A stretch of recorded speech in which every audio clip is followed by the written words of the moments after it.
Hello, everyone, and welcome to Discover Rising Tides, How the Outside Makes the Inside Better. I am Jean Gallagher, and I'm talking with Denise Stegall. Hey, Denise. Hey, Jean.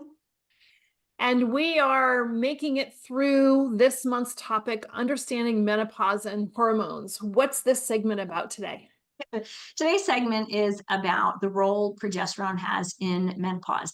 And, we're talking about how the outside makes the inside better. This is a little bit of how the inside, Inside makes everybody better. Right. If we know what's going on in the inside, we can make the outside better. And the outside being everybody that we're in contact with. Bingo. Especially anyone you live with. So the challenge that we have when it comes to menopause, a couple things. One, we all go through it very differently. I'm 53 years old. I've been going through perimenopause now. I'm 2 years, almost 2 years postmenopausal. My sister's 50. She's got nothing. She has no problems. Well, that's not completely true. She's just now starting to notice some menopausal symptoms, which she didn't realize until recently were actually menopausal symptoms. And like what? She started to notice the belly. I mentioned that in our last segment.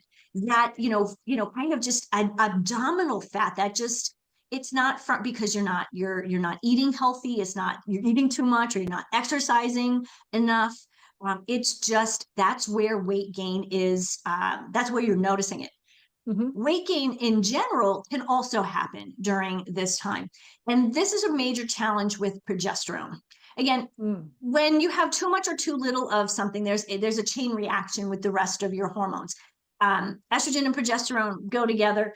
They're kissing cousins. They really do belong together. And they need to be not completely balanced. Nothing is ever completely balanced. But you certainly don't want to have one that much higher than the other, because there's that major that major swing that people, right. And with that, people then experience, yes, you might experience some mood swings, but really this is where people start to notice that with progesterone, some of the effects are, like I said, waking, but depression, not just mood swings, but actual clinical depression.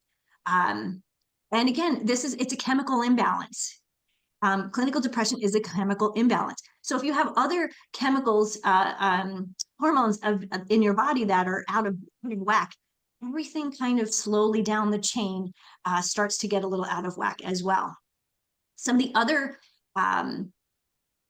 things to notice if you if you have low progesterone, you'll start to notice decreased libido. That one really sucks. If you have a gallbladder issues, who knew? One that I noticed, or I didn't personally notice, but I have a friend when I was in high school who had really severe, heavy menstrual cycles. And we were maybe in juniors and seniors in high school. And this was something that was a problem for her for many, many years. And I kept thinking to myself, this can't be normal. But it was normal for her, right? Mm-hmm. So she thought, well, after she got married and tried to have a baby, that's when they found out that her progesterone level was so low that was actually causing the problem. And so once they got her hormones balanced for a woman and, in her early 20s who was trying to have a child, she had 2 babies. Wow. So these are things that we don't understand. One, because we don't talk about it. Our doctors really don't know a lot about it. Our gynecologists, they're kind of there for the easy stuff. This is a lot more complicated because everybody is different. Mood swings or mood regulation. When it comes to your progesterone actually has a calming effect on your brain. So it enhances mood. If there's not enough of it, it does the opposite, right? Think about when you had your menstrual cycle. There was a time around that, like you felt good, you kind of felt bad, your mood could change. During pregnancy, moods changed, right? They weren't so up and down as they can be with menopause. But you could always tell that there was something going on, right? With progesterone being low, another challenge is progesterone actually is a natural sedative, basically, so promotes better sleep. If you don't have the progesterone, you don't have that natural effect anymore. And so women that are starting to go through menopause, perimenopause, and menopause, that has that low progesterone, they're noticing they're not sleeping through the night. They rarely have a night's sleep where, it's uninterrupted. Their REM sleep cycles. And so what happens is they wake up and they're tired. They haven't slept through the night, and maybe they just, sometimes, wake up at 2 o'clock in the morning, you can't get back to sleep for no reason other than your progesterone level is low. And what happens then when you're tired and you wake up tired, you tend to be in a less than happy mood, let's just say. So now, with progesterone being low, we're already struggling with possible mood swings, and now lack of sleep is making that worse. So one of the things I think is really important to mention is, if you're starting to notice that your mood changes are really significant, this is time to start to find out, what your hormones are doing. At least start to do a little bit of research. And another piece where progesterone comes in is really important, and it's something that I didn't know until recently. And this is that progesterone acts to basically, it helps to thin the uterine lining, which prevents endometrial cancer. So high estrogen, thick lining, low progesterone or lower progesterone. Higher estrogen is going to prevent that that lining from getting too thick. With high estrogen would be thick. The progesterone helps to again even that out. Like I said before, they're kind of kissing cousins. They go together. Yeah, and in balancing it, and the balancing part you were talking about too is, it's not if you're 50 or 60 years old, you're not trying to return your hormones back to when you were 20. You're trying to find that balance that's age appropriate.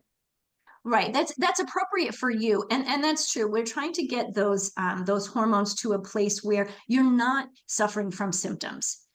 If you're 53 like me, you're going to have some kind of symptom, but you don't have to live with them. You can actually find a way, whether it's naturally or going on HRT, to balance those to a point where you don't have symptoms anymore.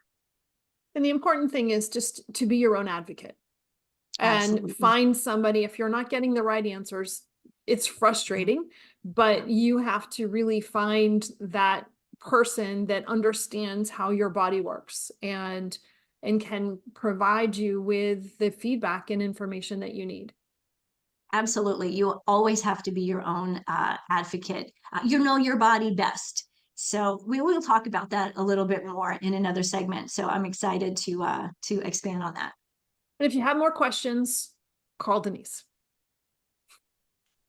Hello, everyone. This is Jean Gallagher, Discover Rising Tides, and I want to just take a moment to talk about my friend, Denise Stegall. I am honored to call her as a friend, and I'm so grateful that she gives us her insight during our shows, each show, and talks about healthy living, eating real food. You hear Denise say, eat real food a lot. Well, she means it, and she knows what she's talking about. She is an amazing healthy living coach, curator at Living Healthy List. And if you ever have any questions about what is real food, why does it matter? How does that apply to me? How do I change? What do I need to do? How do I even create a healthy living shopping list? Make sure that you call her. She is your healthy living coach. And you can find her at healthylivinglist.com. Hello, everyone. I'm Jean Gallagher, founder of Discover Rising Tides, and welcome. I'm very excited to introduce to you Dr. Kris Sargent. And hi, Kris, how are you? Hey, how are you, Jean? That's so great to be here. I'm excited. Oh, this is going to be such a wonderful conversation. So before we start, give us a little bit about your background, and then we're going to start at the beginning and work our way to where you currently are now. And Sure. So honestly, I am an OG functional medicine practitioner, like from way back in the 90s. And honestly, my functional medicine journey started before that. I have always been very cognizant of weight and food and movement, and I've danced ballet, tap, jazz since I was 3. So all of it just I have become functional medicine, right? In my almost 60 years on this planet. And so I started actually, don't shoot the messenger. I started in chiropractic school because I knew at the time in the late 80s, there was no way I would get nutrition and all of the things that I really wanted to study in traditional medical school. That was definitely a path that I was going to take, but it just didn't feel like the right path for me. And so when I got to chiropractic school, I was in heaven for the most part, besides the fact that it was hard and all the things. But that was all the things that I really wanted to learn about. And my own health journey really started, and I figured out some of my own hormonal stuff while I was in school, which really propelled the functional medicine piece when I got out of school. So those are my somewhat humble beginnings. I remember learning a little bit about functional medicine when a vitamin rep would come in and he'd present me with like this big stack of paper, and he had been to the library to copy abstracts of actual journal articles about nutrition.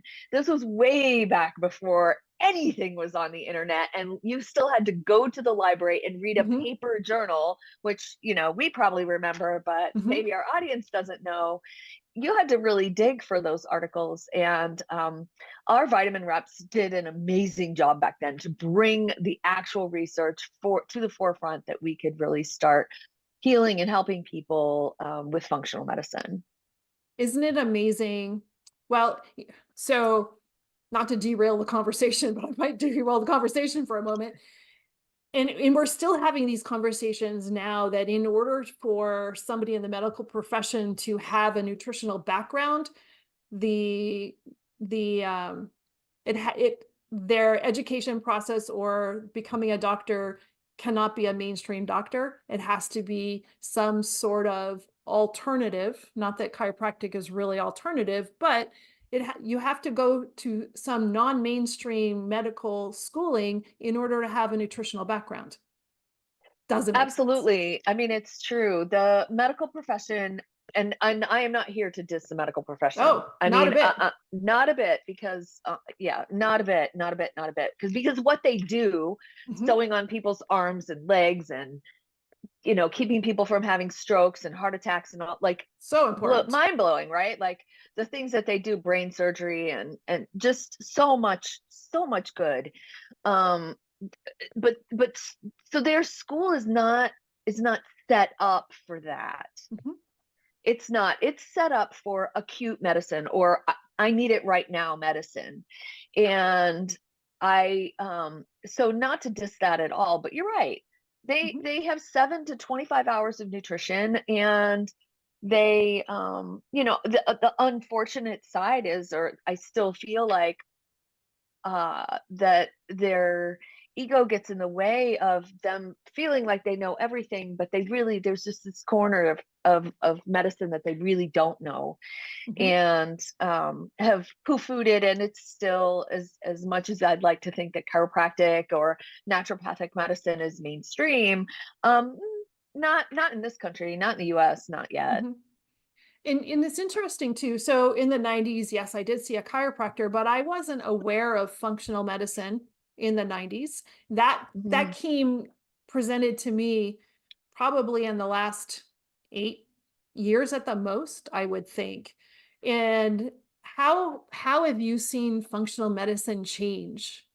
You know, it's so interesting. I remember sitting in Jeffrey Bland, who's really the father of functional medicine, at the Institute of Functional Medicine that he created.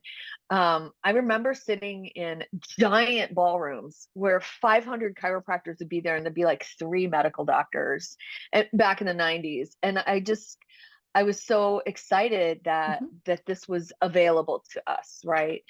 And fast forward even 10 years, and I'm sitting in the same ballroom, but now we're half and half. No, wow.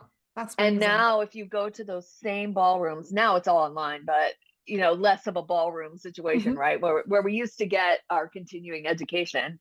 But it would be completely flipped now. where there'd be 50 chiropractors and 450 medical doctors. So I think it's certainly grown, but I remember Dr. Bland saying back in the day, like, it takes medicine 30 to 50 years to catch a new idea. Wow. So if you think way back in the day when they didn't think that hand washing was a good idea, and they practically stoned those guys alive for saying that they should wash their hands between patients, it took 30 to 50 years for that to become an accepted idea. And it's the same now. Nutrition is and functional medicine, if you will, is becoming more accepted.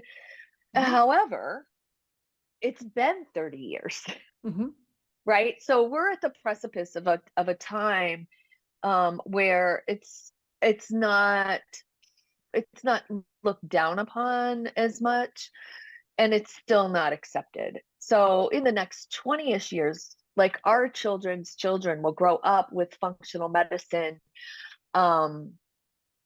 being in that place, maybe of a little different standing than it is now. Is it accepted or accessible? So that's part of. So that's a big question, right? Because I mean, I just had this conversation with a client, and she doesn't feel like it's accessible because her insurance doesn't pay for it. And I don't want to go down this rabbit hole too far. That being said, I'm going to use the analogy that I often use. Your homeowner's insurance and your car insurance. What are they for? They're for catastrophes, right? A tornado rips through and takes the roof off of your house, or whatever, hail damage on your car, right? These are catastrophes. You get into an accident. Medical insurance is for catastrophes. It's not designed, it was never designed to keep us healthy. That's always been something that we were supposed to do for ourselves. And there's a piece of self-responsibility that I feel I'm definitely going to be niggling some eyeballs with a piece of cotton here. But I don't feel like people take personal responsibility for their health. And that bears out in 70% of Americans being overweight and obese. And I don't want to just pick on that, but like, I'm just a messenger here. We've done it to ourselves. And now we want insurance to pay for our ways of getting out of it. And they just, that's not, there's a cognizant and physical disconnect between what medicine does and what I do, and what insurance pays for and what it doesn't pay for. Very true. I understand the counterintuitiveness of all of that. Yes, if your insurance would pay for the gym, would you actually go? Because there are certain gyms out there that are $10 a month, and still people don't go. Right. Yeah. And a lot, when people are thinking medical or they're thinking insurance, it is the insurance company points you to the mainstream resources. And quite often people's care is directed by the insurance company, not necessarily the doctors. Certainly. I certainly saw a lot of that, actually, as I've been my mom's caretaker for the last 4 years. Fortunately, she's actually she's been in functional medicine before it was ever even a thing. My mom always ate well. She was 93 when she passed, and probably 85 of her years were amazing, like really amazing. And even just it's really only been the last 3 or 4, which in a life that long is a very short window of not being completely there physically. From here down, she literally had almost zero problems, the minor hypertension or high blood pressure, but because she always took care of herself. Right. Yeah. But yes, insurance did dictate, like, oh, well, now that she has some hypertension, she needs to be on this medication. And if it goes over this amount, then it needs to be this other medication. And yeah, I got into it with some hospitalists a couple times. They were actually amazingly good. I think I was blessed. It's, and it is hard for and you're a doctor, so it's easier for you to be able to navigate those complexities than it is for an average I, consumer to be able to navigate anything like that. I tell you what, as I navigated things, and one of the things that I noticed, Jeannie, is that, Jean, I just was actually smiling to myself many days, because when I first walked into hospitals right out of chiropractic school, or as I was teaching my interns, or, like 5 or 6 years into practice, late Mhm. 90s, hospitals were awful places for her to walk into. They were disrespected, and we were called by our first name. And not that I'm stuck on my title, however, Mm. I still earned it, and it was really contentious. And this time through, I have to say, even from 5 years ago, when I had to do some other things with my mom, even from 5 years ago, I felt very respected, and people would talk to me on their level, and give me that kind of information that was really necessary. But I I have so much compassion for people walking into that medical system without some sort of advocate, Mm-hmm. Mm-hmm. because it can be overwhelming. And even with me being on top of it all the time, every day, my mom still ended up over medicated a couple of times. Mm. Wow. Yeah, So yeah. one of the things that functional medicine brings to the plate is kind of a breath of fresh air, right? Certainly, certainly. And and it can also be, correct me if I'm wrong, but it can also be empowering to the people to learn how to take care of ourselves. Yes, ma'am. That has always been my goal. My goal is to put myself out of business, right? I want you to hang out with me long enough that you know what to do in any basic given situation with your body. Over the course of 3 months to a year, you can really, if you tune in and start to do just a little bit of journaling and a little bit of charting, and for those of you who are not that way, I am not that way, but I learned how to be that way. And there's so many good tools that you can use now to make it simple. But charting your food, charting your Mhm. cycles, charting when you sleep well, when you don't sleep well, what did you do the day before that made you maybe sleep better? Like, just those simple things. Yeah, they are definitely empowering. You can learn more about your body with just a little bit of self-reflection. And then I want to teach people what to do about those things. Like, you have you go on vacation, you have a really good time, but you come back and you're like feeling bloated and kind of gross and all those things. Well, here's what you need to do for that, right? Mhm. Here's the steps that you can go through over the next couple of weeks to get yourself like back in your groove. And I think that that's some of what is the slippery slope for people, right? They Mhm. go on vacation, they come back, and they're like, I came back on a Tuesday, next week I'll start again, right? Instead of being like, you come back on a Tuesday, and Wednesday morning, that first breakfast is your smoothie like you normally do, and you're back Mhm. to the gym, and like you're back at it. You're no longer on vacation. And But quite it often is. too, while you're on vacation, you're making more conscious decisions that will help Tuesday. Hopefully, right? Like, It's hopefully, I okay to want let to, it go, but sure, absolutely okay to let it go. And that being said, like, when I take people through my program, let's say, and they start to understand that when they eat excessive amounts of gluten over the course of a weekend, right, or whatever, and I'm just picking on gluten, it could be anything, then that Monday or Tuesday they're like, well, I really just don't. And so you can choose now, right? You know what's going to Mhm. cause that. But if you're in Italy and you're at some, that's a whole different place. But if you're in Italy and you're eating pasta every day, like, you probably won't feel bad anyway. But even if you, like, maybe you still do, like, okay, you chose that. Mhm. You knew the outcome of doing that, right? I know the outcome of eating too many brownies. I know what happens to me and my personality and my belly and my energy level and my headspace. I know what happens when I eat too much sugar, and I don't want to feel like that. Hmm. Hmm. But I can make that choice. Sure. Yes, it is empowering. Absolutely empowering, Jean. Hmm. And so, how does, when you're meeting with a potential client, patient, what's the right term? Either. Okay. When Yeah, when you're meeting with somebody, what, human. yeah, so can you give people an idea what is functional medicine? What is the process and how does it differ and why is it important? And we've touched on some of these things, but I'd like to know, I'd like people to understand how important it is. Yeah, so the process is not that much different, right, than you go to your doctor, but here's where the differences lie.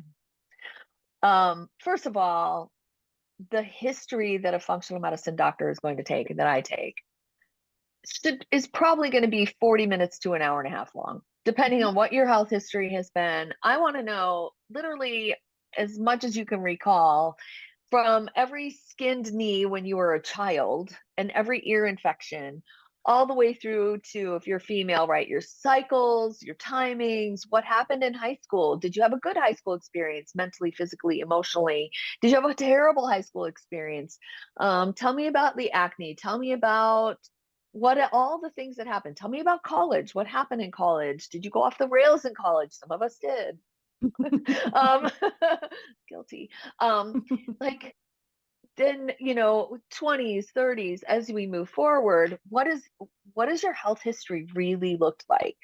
Mhm. Because we are just an accumulation of everything that's ever happened to us. And Mm. yes, we can work through our traumas and we can come to some sort of resolution with them. They still reside in us, right? They're Mhm. still part of who we are as a human being. So I think it's just really important to get under, to really look under all the levels of covers to see Mhm. what's under there, and like the onion, right, get to the core of that with a health history. I remember being in school, and basically our instructors, we were taught that if you don't know what's the matter with the person after the history, you haven't taken a good enough history. Mm. Like, you should have a really good idea Mhm. of at least the top two or three things that are going on with that human after Mhm. their history.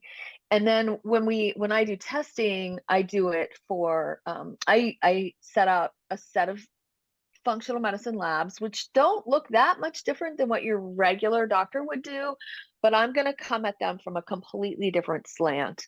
I'm going to look at them through the lens of how healthy are you Mm. versus do you have a disease yet? So we take this deep history, we get some blood work, and now I'm going to put healthy as part of a target, right? Like, if you're looking at a target, the concentric rings around a target. Um, the one in the middle is health. And when we look at your labs, we're like, how far out around this center of health? How far are you? And then Mm. what do we need to do to get your levels someplace closer to the middle? The difference is when you go to your medical doctor and he looks at your labs, or she looks at your labs, and he or she will say, everything looks good to me. The width of normal is very big. Mm. And so you have to There's a be lot of room really, for, there's a lot of there's room a for, there's a lot of room for problems to be starting in your labs without anybody really paying attention. And so with functional medicine, what we're looking at is trending, right? So I do labs now, I do labs in 6 months, I do labs in 6 months after that. Now I have 3 samples over the course of a year. And what does that trend look like? Oh, your magnesium hangs out around 2.2. Well, that's good. Like, that's a good place for you. Or, wow, it looks like no matter what we do, your magnesium hangs out around 2. Okay, maybe that's your normal. Mhm. And then we do labs again in the next year, and your magnesium's around the same. And we can say, you know what, it's okay to be off by a little bit. Our normal and healthy can be off by a tiny bit, but not these extreme amounts like what your Mhm. medical doctor is looking for, right? So, well, let's use blood sugar. blood sugar is an easy one. Everybody thinks about diabetes. Most of America, that are in the statistics that I just quoted a few minutes ago, like 50%, right? At least 50% are headed in that direction if they're not already there. And the challenge is that, 5 years ago, if somebody's blood sugar was 88 and then it's 92 and then it's 93, these are still normal values in the medical doctor's range. And now it's 97 and now it's But they're 98. trending. But which direction is this person trending? Nobody's paying attention to that until they get to 110 and they read that 3 times. Now, all of a sudden, I have diabetes. No, none of these diseases that we are dealing with right now are acute medicine. They're all chronic disease. 70 to 90% of what is ailing Americans is chronic. It's been there for a long time. Heart attacks, the guy up the street that had a heart attack this morning, your neighbor, whoever that might be, because it happens every day. You're like, oh, I can't believe it. He was healthy. Was he? Because nobody's looking for healthy people. The medical profession is looking for illness. They're not looking for health. And so that's the big difference. Can we stop right there for a second? Because what you just said is really important. The medical field is looking for illness, but also I think that we are too, because if any of us are watching television, all we're doing is watching, oh my God, I can't sit. What did my husband say the other day? Give me a Marlboro commercial. I know, right? Cigarette commercial. Because the pharmacy commercials, everybody's really happy because they're on this medicine. So if the doctors are looking for disease and what we're ingesting from media is happy people on medicine, it's really not good. No, it is brainwashing. I know that that's like, oh, conspiracy theory, whatever, but, and I don't want to sound like that, but when I watch television and like every 7 to 10 minutes is another pharma. Hello, it's pharma and insurance. Pharma and insurance, some kind of insurance, whether it's life insurance, auto insurance, home, all of those insurances, right? And then pharma, those are the ones that are propping up all the things. So they're behind what gets put on TV too. Don't even believe for one moment that they don't have some sort of play and pull in the narrative, because they do. And so it is interesting that even with the proliferation of functional medicine, even with the knowledge, it's such a tiny little dot it's a drip in the ocean of pharma and the insurance companies. Yeah. And I've been nothing happens by accident, but by accident, through my insurance company, which is a little non-traditional insurance company, right? I have access to a functional medicine doctor.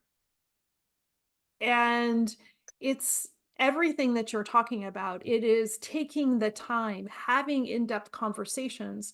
And it's just so important. I recently had my hip replaced and I'm 2 weeks out right now. And the doctor that did it is phenomenal, but they're saying you're ahead of the curve. Well, I think a lot of it, the reason I'm ahead of the curve is I went in healthy and I went in strong and I went in in that method, so that the only thing that was affected was the parts that's attaching to my other parts and healing. So having gone through that, it really showed me how fortunate that, not to toot my own horn here, but how fortunate it was that I've had the medical support that I had through this process. Yeah, I think that's so important. And, I think you're right about something, if you don't mind. Okay. I think you are right. When people do take care of themselves, for the most part, I mean, there's always the one-off, right? But when people do take care of themselves, they do find themselves healing quicker, with less complications, in shorter amounts of time. And the doctors are always like surprised right? Right. My mom, I don't want to harp on this, but when my mom was 79, she had rheumatic fever as a child, which if you don't understand that, it's a big it's an infection, but it can go other places in your body. And it went to her heart, and they knew it then, and she always had a murmur. She was 2 when she was sick. Wow. She was 79 when she finally had to have a heart valve replacement and an Oh my. aortic arch reconstruction. And it just goes to show the length of time that you can go with having a little something wrong with you before something really big can happen. Now, they should they have found it probably 5 years earlier? Probably, but my mom was not going. My mom did not go to doctors, because if you don't go, you don't find anything wrong. That was always her thing. But when she went, she really needed to go. And so it was just interesting, though, how quickly she came out of that surgery. Within 10 days, she was at home and like picking the scabs off of her open chest, open heart. And like it was itching like 3 or 4 days after her surgery because it was healing, right? We all know that sensation. So she did really well after that, really, really well. But it allows because the she was body healthy to do going what the in. body's supposed to do. Yep. It's not like taking a punch and then you take 2 or 3 punches after, it's your body's going in whole. It's not trying to fight other things at the same time. And I think that we saw a lot of that over the last 3 or 4 years, particularly. Oh, definitely. Yeah, definitely. And I don't really want to walk into that controversy, but I just think that 70% of Americans being overweight and obese means that 70% of Americans are also inflamed, and their immune systems are going to be impacted in some way or other. They can feel fine, but they don't feel that we wouldn't feel just the heat of a lighter, right? Like there's inflammation there. But once we put any one thing, whether it was a virus or whether it was an auto accident, you're going to come out of it completely different than someone who doesn't have that level of inflammation to start with. Right. And so the functional, and I agree with you, and we don't need to go down that little, it's not a little rabbit hole. It's a big one. That's a it's a sinkhole. We're not going there. But if anybody would like to, we can have those one-on conversations. But so now, one thing that functional medicine does, and one thing that you do for your patients is the education piece, so that if something major does happen, they're going into that situation in a different mindset, but also a different educational mindset as well. Don't you think? Yeah, absolutely. Absolutely. And to get back to, this is just part of functional medicine, right? History, we do labs. We look at labs from that different perspective.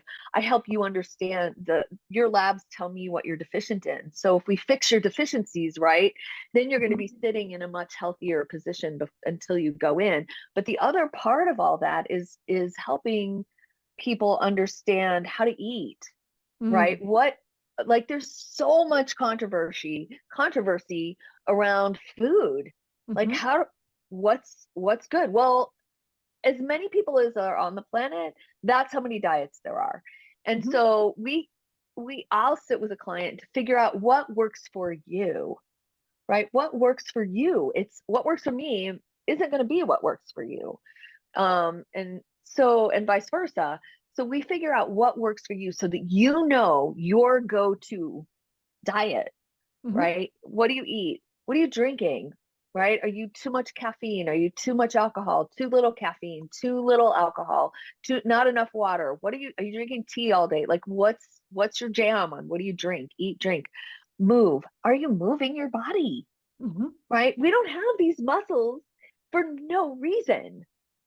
We're not designed to sit in front of a computer. Nowhere in history until the last 20, 30 years have people sat for a living. Nobody, right?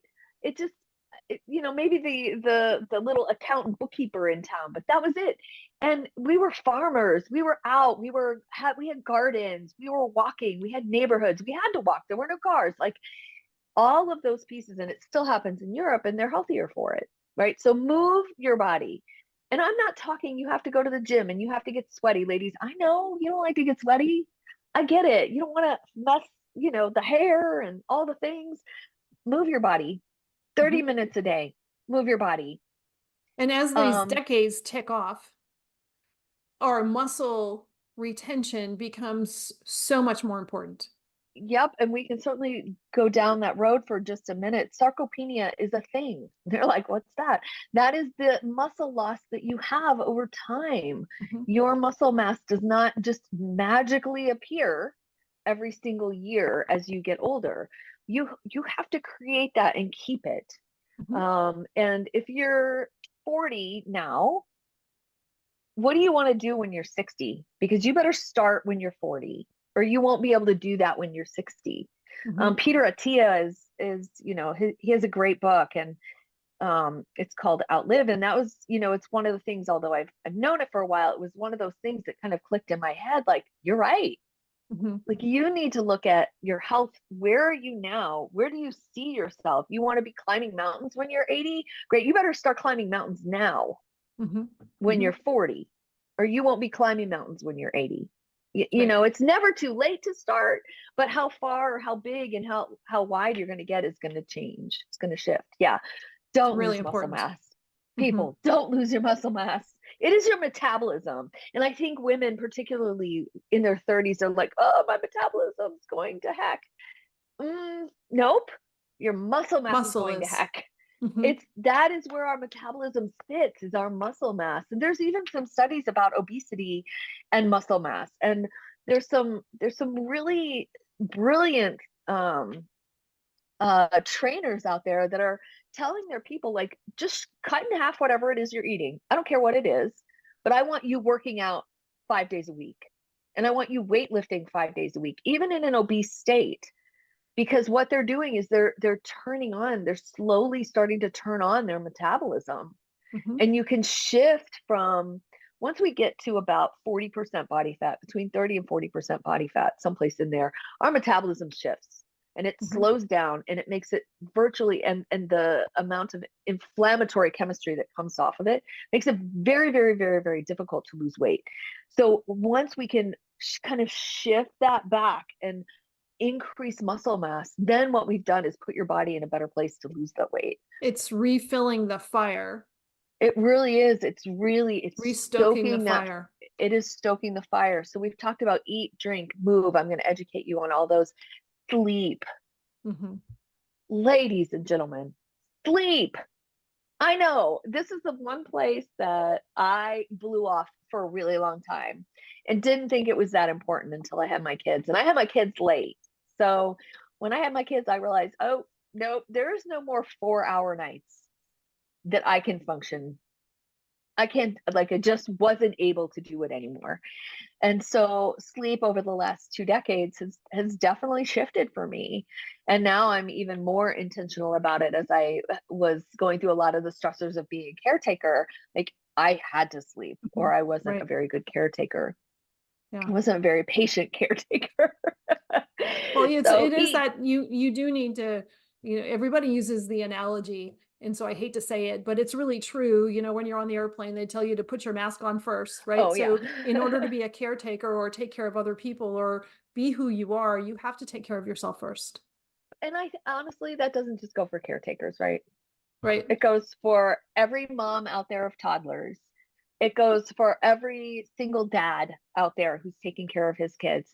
We all have to take care of ourselves first, not only to give ourselves the energy and the patience necessary. We are their role models. Our kids, as much as we tell them do, they're going to do what they see you do all day long, not what you tell them to do. And so as a role model, like, think about that. What you're choosing, they're seeing, they're going to choose. If you're, honestly, if you're putting peas on their plate, but you're eating French fries, The message is clear. The message is very clear. And, my kids are, and my kids are they're going to be 19 and 21 this week. And, I wish I could tell you that, oh, my kids eat broccoli with every, I wish, right? Like they grew up knowing how to eat. And my son is a very highly trained baseball player, college baseball player. He tracks 4,800 calories of food every single day. The discipline level is far beyond anything that I could ever come up with. My daughter tends to not be quite as tight as that. They're both in good health. They're both normal weight. They both know when it's time to go off the rails, and they both know when it's time to sit down and have a big salad with some steak on it or some kind of protein, right? They can tell you the difference between protein and carbohydrates. They can tell you, right? Because this is the part of teaching clients and teaching our kids what to do for themselves. So eat, drink, move, sleep, think, feel, and faith. And I feel like some of those things can get crossed over, right? This is kind of that body, Can you mind, say that spirit. again? Think, feel, and faith. Okay. So our mindset, what do we think? How are we thinking? Are we thinking negatively? And I'm not talking about like that fake it till you make it kind of thing, but what ruminates in your brain all day long? Is it positive things or is it negative things?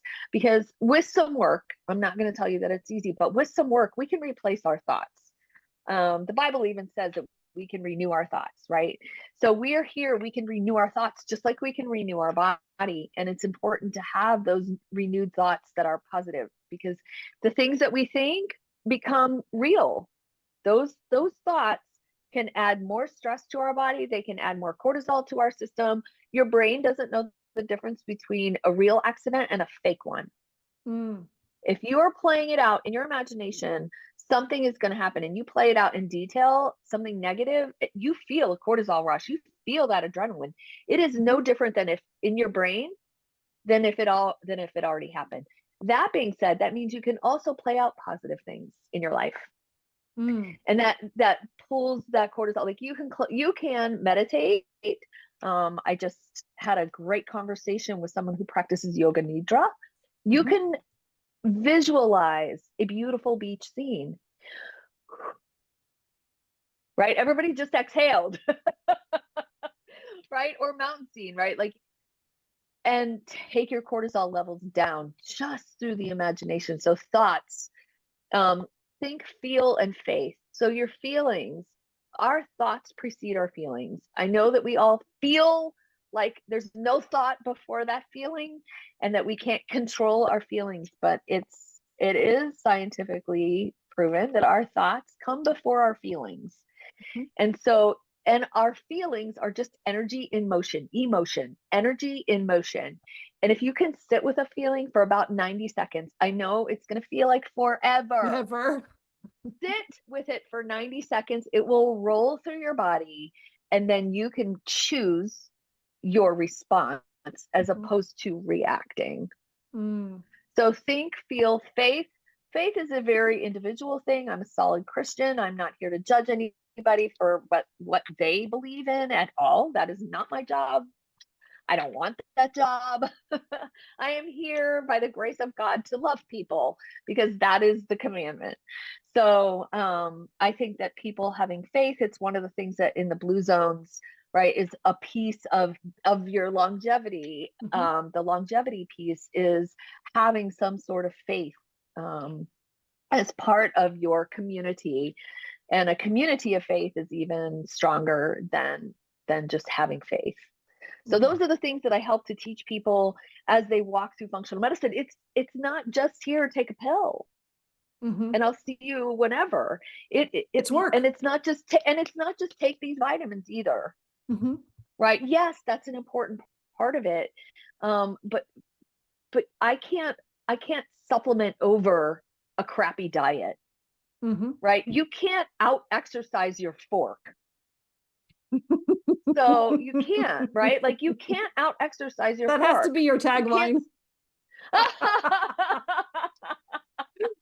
That's brilliant. Thank you. I don't think I thought of it, but anyway. But I don't know. You got to remember it because that is brilliant. You can't out exercise your fork. So like as much as I want you to move your body, that's important, but it's also important that you can't think that you're going to eat a pan of brownies and go to the gym tomorrow and exercise all those brownies off. It's just not the way your body works at all. So yeah, so functional medicine is comprehensive in the way that we look at lifestyle. I don't want to impose an eating plan for somebody that isn't going to work. I want to sit down with you and say, okay, what days can you do some food prep? What works within your schedule? Is that actually doable? And we talk, go back and forth and negotiate. We'll try it for a week. Let's see if it works. That didn't work. Okay, great. Let's back up. We'll start again. Where did things go off the rails? Oh, well, my kids got busy and they did this and that and the other. Okay, so we need to figure out what to do when the kid starts spinning. Yeah. So you really become a partner in people's wellness. Absolutely. That's my favorite part. Yeah. And you have so much knowledge and you have so much passion and you have so much to offer your patients, your clients. And what I wanted to be able to touch on too is that you are in Tennessee, but you're not I want to say stuck with only people in Tennessee, but that's the wrong word. I don't have any constraints around that. The privilege of functional medicine is that it works really well virtually. It works really well virtually. And I know it's still a little weird, even though we've come through this whole virtual thing. And yes, I miss having an office. I miss having a couple staff people. I miss the hugs of an actual office. At the same time, I can see more people and help more people, and I can be more available. On any given day, you can sit in front of your Zoom and we can hit the high points, and I don't care what you look like, and maybe you don't care what I look like on those days either, right? Like I may be just coming in from a baseball game or whatever. It just allows a lot more realistic life to happen in a business, right? Still, and in a practice. So, how do people find you? How do they connect with you? And what's that process? Yeah, it's actually pretty easy. I do have a website. It's drkrissargent.com. And I am on all the social media, Instagram and Facebook. I mean, I'm easy to find. If you can Google my name, you can find me pretty easily. My personal process is we will have a phone call first. It doesn't have to be intimidating. It doesn't have to be face to face. It can just be a phone call to start with.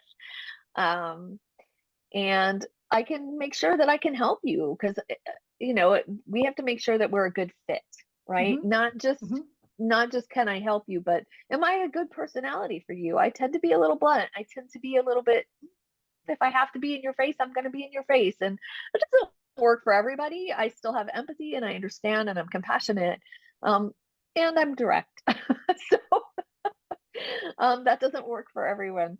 And that being said, I think that when people start down that functional medicine road, there are some hard truths that we all have to come to terms with. I remember when I had such horrible menstrual cycles and my PMS was just out of control and I was in chiropractic school, and the person that helped me really had to like stand on it and say, hey, you can get over this, and you're going to have to stop doing this.